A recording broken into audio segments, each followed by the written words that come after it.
নমস্কার বন্ধুরা, প্রতিদিনের মতো আমি আজকে নিয়ে এসেছি একটা দুর্দান্ত স্বাদের রেসিপি। সেটা হলো পাট শাক রেসিপি। তো পাট শাক লেগে গেছে এ সময় পাট শাকটা কীভাবে বেছে খেতে হয় সেটা আমি দেখাচ্ছি। আর এই পাট শাক দিয়ে কিন্তু দারুণ সুস্বাদু একটি রেসিপি তৈরি করা যেতে পারে। তো পাট শাক ভাজা থেকে তারপর পাট শাক ঝোল আমি দুটোই দেখাবো। তো দেখতে থাকুন পুরো ভিডিওটি। তো শাকগুলোকে ভালো করে বেছে নিলাম, এদিকে ভালো করে জল দিয়ে দুবার ধুয়ে নিয়ে তারপর কুচিয়ে কেটে নেব। আর এই পাট শাক যতটা কুচিয়ে কাটবেন ততটাই কিন্তু রান্নাটা ভালো হবে।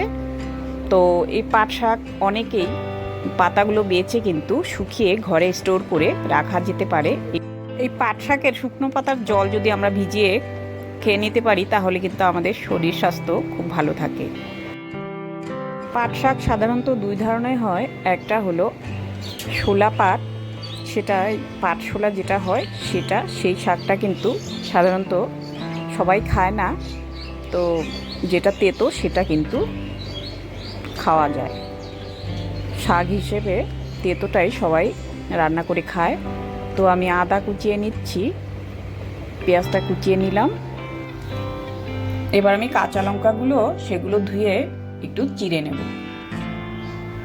এখানে ঝোল শাক বানাবো, সেই জন্য কিন্তু আমি লঙ্কার পরিমাণটা একটু বুঝে নিচ্ছি। তো আপনারা যদি ঝালটা কম খান সেক্ষেত্রে একটু কম করে দিয়ে নেবেন। তো আমার সব উপকরণ কাটা হয়ে গেল। এবার গ্যাস জ্বালিয়ে আমি কড়া বসিয়ে দিলাম। সর্ষের তেলে রান্নাটা করে নেব।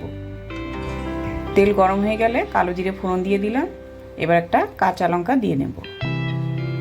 ফোড়নটা হয়ে গেলে তারপর দিয়ে নেব পেঁয়াজ কুচি। পেঁয়াজটাকে হালকা 1 মিনিট নেড়ে নেব। এই সময় গ্যাসের ফ্লেমটাকে মিডিয়াম করে রান্নাটা করে নেব। কুচানো আদা আর চেরা কাঁচা লঙ্কা একটু পেঁয়াজটাকে লাল হয়ে গেলে তারপর দিয়ে নিলাম।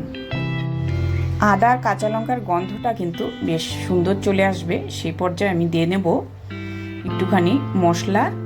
এখানে আমি রং গুঁড়ো দেব, একটু হলুদ গুঁড়ো আর একটু জিরে গুঁড়ো দিয়ে নেব। তো এই মশলাটা আমি গ্যাসের ফ্লেমটাকে একদম লোতে করে তারপর একটু পেঁয়াজ সমেত একটু ভেজে নেব। তো ভাজা হয়ে গেছে, এ পর্যায়ে আমি ঝোল দিয়ে নেব। ঝোলটা আপনারা যতটুকু পরিমাণে খাবেন, একটু যদি বেশি খেতে চান সেক্ষেত্রে একটু বেশি করে দিয়ে নেবেন। তো পরিমাণ বুঝে আমি একটু নুন দিয়ে নিলাম। তারপর ঝোলটাকে আমি ভালো করে জাল করে নেব।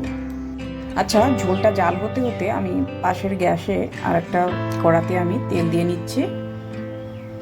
এখানে আমি শাক ভেজে নেব। তেলটাকে একটু ছড়িয়ে নিলাম। তারপর এখানে সামান্য কালো জিরে ফোড়ন দিয়ে দেব। শাকটাকে ঢেলে দিলাম। এবার একটু নাড়াচাড়া করে মিশিয়ে নেব। ভালো করে মিশিয়ে আমি হলুদ গুঁড়ো দিয়ে নিচ্ছি, সামান্য পরিমাণ নুন পরিমাণ মতো দিয়ে নিচ্ছি। ঝোলের মধ্যে নুনটা দেওয়া আছে, সেই জন্য এখানে কিন্তু নুনটা আমার পরিমাণ বুঝিয়ে দিতে হবে। আর শাক এখানে নাড়াচাড়া করতে করতে কিন্তু অল্প পরিমাণ হয়ে যায়, সেই জন্য নুনটার পরিমাণ কম রেখে কিন্তু দিতে হবে। তো এভাবে আমি 2 মিনিট ভালো করে শাকটাকে ভাজা ভাজা করে নেব। তো শাকটাকে আমার ভাজা হয়ে গেল। এভাবে একটু ভালো করে শাকটাকে ভেজে নিলাম। এবার আমি এই শাকটার থেকে আমি অর্ধেকখানি শাক আমি দিয়ে দিলাম ঝোলে, আর কিছুটা আমি শাক ভাজা হিসেবে রেখে দিলাম। তো 2 ধরনের রান্না আমার হয়ে গেল একবারে। তো ঝোলে দিয়ে তারপর একটু নাড়াচাড়া করে নামিয়ে নেব। তো বন্ধুরা, এইভাবেই আমি নামিয়ে নিলাম পাট শাকের ঝোল রেসিপি এবং পাট শাক ভাজা। তো আপনাদের যদি এই ভিডিওটি ভালো লেগে থাকে তাহলে এভাবে ঘরে বানাবেন আর খেয়ে দেখবেন, আর একটু কমেন্টে জানিয়ে দেবেন। তো বন্ধুরা, আপনারা যদি কেউ বা আমার চ্যানেলে নতুন বন্ধু হয়ে থাকেন তাহলে চ্যানেলটাকে অবশ্যই সাবস্ক্রাইব করে নেবেন আর পাশে থাকা বেল বাটনটা একটু টিপে নেবেন, তাহলে আমার দেওয়া রেসিপিগুলো আপনাদের সামনে পৌঁছে যাবে। তো ভালো থাকুন, সুস্থ থাকুন, এইভাবেই চোখ রাখুন মঞ্জিস কিচেন।